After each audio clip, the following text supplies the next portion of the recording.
ఈ ఉత్తర తెలంగాణ ప్రజలకు నేను ఒక్క మాట చెప్పదలుచుకున్నా.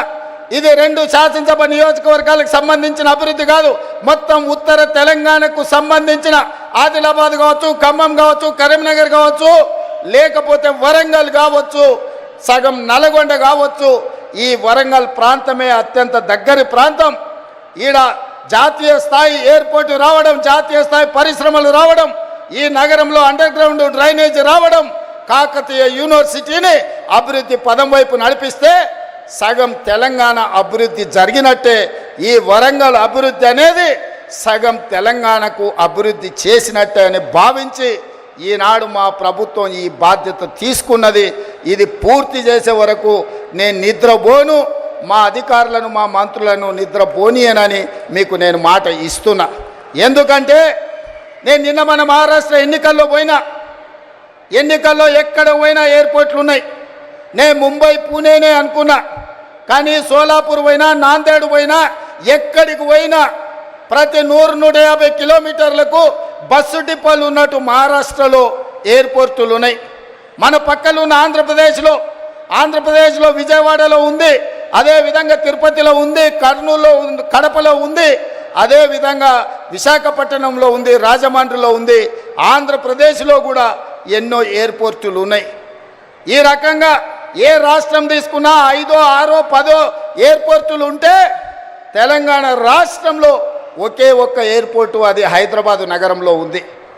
అందుకే నేను అడుగుతున్నా, ఈ వేదిక మీద నుంచి కేంద్ర ప్రభుత్వాన్ని ఇక్కడికి వచ్చిన మా తెలంగాణ ప్రజల్ని, మనకెందుకు ఉండకూడదు?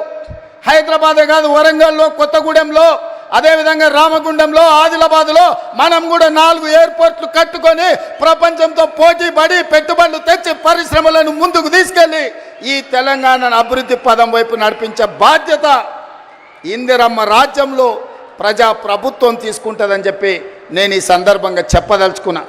ఎవరైనా ఈ అభివృద్ధిలో కాళ్ళలో కట్టెబెట్టాలి, మేము చేయలేదు కాబట్టి వీళ్ళు కూడా చెయ్యొద్దు అని కుట్రలు కుతంత్రాలు చేస్తే వాళ్ళు ఊచలు లెక్క పెట్టాల్సి వస్తుందని చెప్పి నేను ఈ వేదిక మీద నుంచి స్పష్టంగా చెప్పదలుచుకున్నా.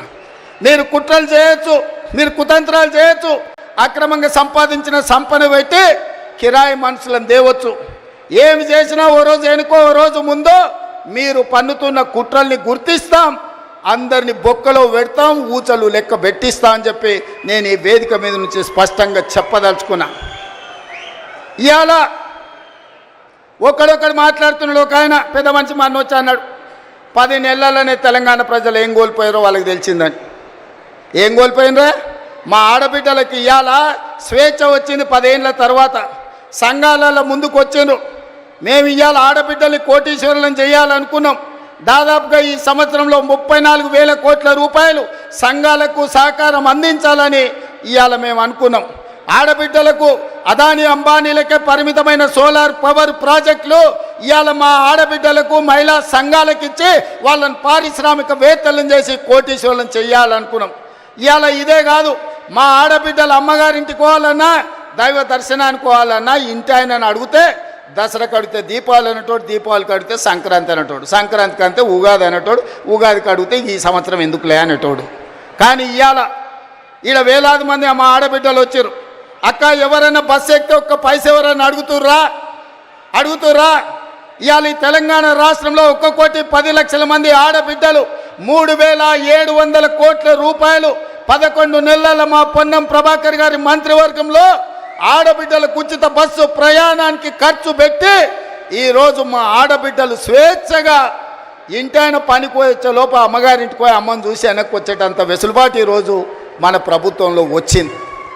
ఇవాళ అట్లా అదే కాదు, రూపాయి కూడబెడితే మోడీ వచ్చి ఎత్తుకపోతున్నాడు. 12 నూరులు సిలిండర్ అయింది.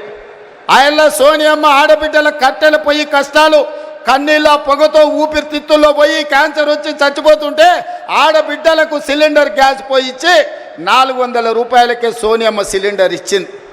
మోడీ వచ్చి 1200 చేసిండు. మరి ఆడబిడ్డల కష్టాలు చూసి ఇవాళ ఆడబిడ్డలకు 500 రూపాయలకే ఉత్తమ్ కుమార్ రెడ్డి గారి మంత్రివర్గంలో ఆడబిడ్డలకు 500 రూపాయలకి ఇవాళ మనం సిలిండర్ ఇస్తున్నాం. ఈ దేశంలో ఎక్కడైనా 500 రూపాయలకు బీజేపీ ప్రభుత్వం సిలిండర్ ఇస్తుందా? ఒక్కసారి ఆలోచన చేయండి అని నేను అడుగుతున్నా. ఇదే కాదు, నేను కానీ బట్టి గారు కానీ పాదయాత్ర చేసేటప్పుడు చాలామంది పేదలు వచ్చి మీరు వ్యవసాయానికి 24 గంటల ఉచిత